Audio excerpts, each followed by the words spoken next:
Hi!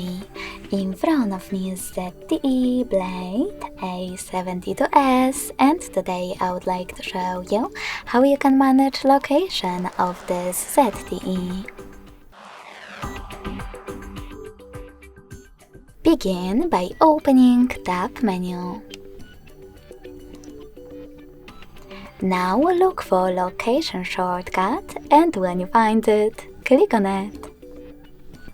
As you can see, mine is now gray. That means that location is disabled, but you can always enable it by selecting the same shortcut again.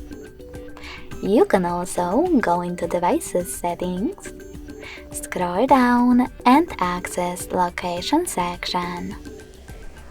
Then click on this switcher next to Use Location to turn it off or on. Thanks so much for watching. If you enjoyed this video, don't forget to leave a like, comment and subscribe. Bye!